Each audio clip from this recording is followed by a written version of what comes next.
May buntag mga idol, no?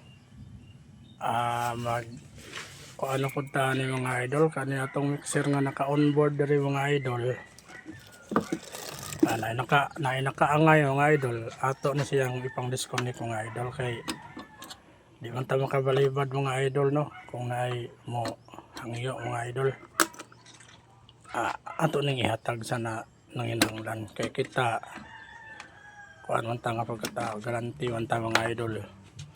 Ako na yung mga tanggal mga idol, no? Kay ako na ning i-release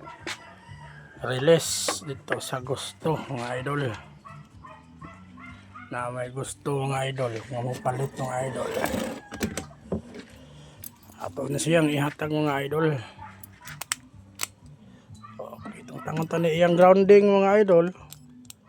Kani siya akong gitanggal mga idol, grounding ni siya mga idol sa chassis sa tanan amplifier mga idol aron zero noise ba. Gamay nga tips akong i-share mga idol. Nagani mo yung mixer, butangi gid ninyo grounding mga idol dito sa kinanglan ang ground ang chassis sa inyong mga amplifier tanan nagka-connect na siya mga idol para walay humming, walay kanang walay mag-ana permente. Una sa sikreto mga idol. Gamay nga tips na mga idol para sa mga wala pa kasayod. Pero sa mga nakasayod na, pansit na sa ila mga idol. Napa ang manual mga idol. Oh.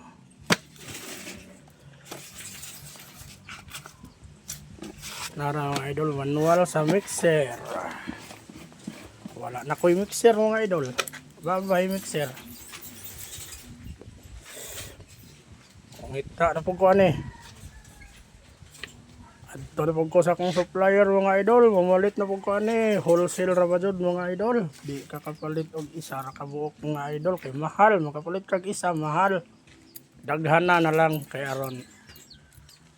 Naara ang system nga gikan naka-onboard atong mixer nga atong gikuha mga idol, no? Kay nangayan man mga idol sa atong amigo mga idol nga si Mr. Bossing nga customer po nato sa sound system mga idol.